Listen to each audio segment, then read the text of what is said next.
Europe 1, Emmanuel Faux. Bonsoir Yannick Jadot. Bonsoir. Vous êtes eurodéputé d'Europe Écologie Les Verts et vous publiez un livre dont on va parler, Entrons en dissidence, puisque vous êtes un écologiste qui dérange, c'est votre éditeur Plomb qui le dit. Alors quelques questions d'actualité d'abord pour commencer. Des embrassades au propre comme au figuré entre François Hollande et les chefs d'entreprise à San Francisco. Est-ce que le symbole vous a plu ? Bon, écoutez, à la fois il fait des images et il a fait un trait d'humour en faisant applaudir Monsieur Gattaz. Simplement, ce que je crois, c'est que on a vu que c'est une visite d'État, l'image est importante, mais je suis pas sûr qu'on ait toujours abordé les sujets qui fâchent. Il était allé dans la Silicon Valley, on n'a quand même pas parlé de la fiscalité des grands groupes Internet, qui est quand même un sujet important. Qui déjeunait avec lui pourtant à San Francisco. Et qui déjeunait pourtant avec lui. Alors certes, le président américain a dit qu'il arrêterait de nous espionner, mais enfin, il n'y a pas vraiment d'engagement.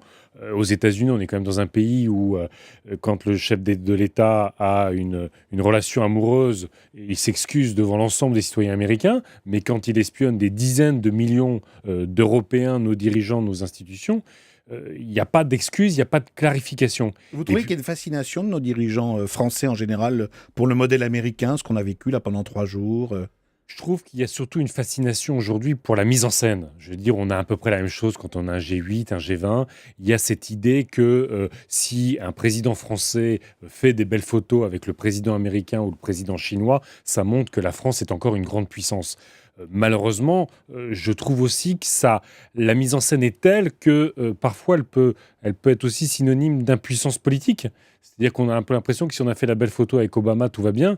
Je crois que la France a, y compris à travers l'Europe, d'autres enjeux à défendre vis-à-vis des États-Unis, notamment la question du libre-échange, la question du traité, la question, encore une fois, de la protection de la vie privée et de la remise en cause des libertés d'expression et des droits européens sur la protection des données personnelles. Alors, il y avait des sujets lourds. Est-ce que vous croyez à ce rabibochage avec Pierre Gattaz, le président du MEDEF, qui, après avoir refusé le mot de contrepartie, s'engagerait à des engagements chiffrés sur les embauches dans le cadre du pacte de responsabilité ?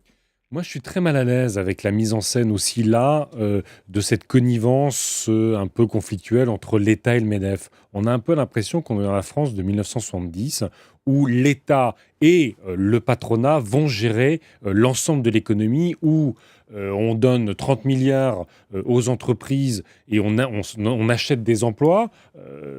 Arnaud Montebourg en demande 2 millions, Gattaz répond 1 million. Moi, je suis très gêné parce que j'ai l'impression que finalement, la dynamique de notre économie, elle n'est pas là. On voit bien que l'ensemble des politiques publiques vont plutôt vers les grands groupes et qu'on fait très peu sur les petites et moyennes entreprises, là où ça innove, là où ça embauche, là où ça aménage nos territoires. Et j'aimerais qu'on sorte de cette connivence État-MEDEF. Yannick Jadot, quand vous dites « Entrons en dissidence », c'est le titre de votre livre, moi je comprends, changeons de modèle économique, sortons du productivisme que soutient le PS, redonnons le pouvoir au peuple. Est-ce que vous pouvez faire tout ça, vous les Verts, en restant dans un gouvernement qui fait le pacte de responsabilité et qui se tourne comme ça vers les entreprises ? Pour l'instant, le pacte de responsabilité est surtout un slogan. On ne sait pas ce qu'il va y avoir dedans. Quand on met la fiscalité des entreprises sur la table, moi j'aimerais bien que les PME, j'y reviens, qui payent autour de 23% d'impôts sur les sociétés, alors que les groupes du CAC 40 n'en payent que 9%, j'aimerais bien qu'on inverse cette dynamique. Quand on voit bien que l'État semble toujours vouloir co-gérer dans notre pays l'agriculture avec la FNSEA, on voit que c'est un modèle qui s'écroule. Quand l'État continue à vouloir gérer l'énergie avec EDF et Total, on voit bien que ce sont les économies d'énergie, donc le portefeuille des ménages, les énergies renouvelables, donc les créations d'emplois et la lutte contre le réchauffement climatique qui semble sacrifier. Donc c'est ça, moi, entrer en dissidence, c'est voir qu'il y a dans la société, dans les entreprises, quand on redonne le pouvoir aux salariés, ils se prennent en main et souvent ils arrivent à faire évoluer leurs entreprises pour qu'elles fonctionnent. Vous dénoncez le Made in France, pas made, le Made in France. C'est une forme de chauvinisme commercial un peu à la Montebourg qui vous agace et qui ne prend pas en compte la réalité de la mondialisation ?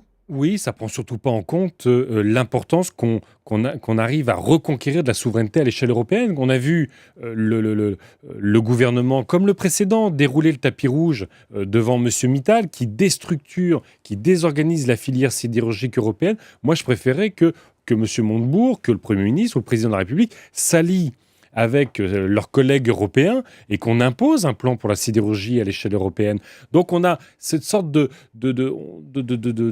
paralysie autour d'une forme de nationalisme et d'étatisme qui, à mon avis, ne correspond ni à la vitalité de la société, ni aux énergies vitales qu'il y a dans la société, ni là où on peut construire de la souveraineté à l'échelle européenne comme à l'échelle des territoires. Alors, en un mot, puisque vous êtes député et candidat à nouveau au mois de mai, vous seriez surpris, Yannick Jadot, que ces élections européennes soient des élections sanctions contre le pouvoir actuel en France et contre la gauche gouvernante ? Ce serait dommage parce qu'on a tellement besoin d'Europe, on a tellement besoin de changer cette Europe. À la fois, on voit bien que l'Europe est dans une impasse, mais on a tellement besoin d'expliquer que le libéralisme, l'austérité, la technocratie relèvent d'abord de choix politiques. L'Europe, c'est un espace politique, ce sont des majorités politiques qui décident.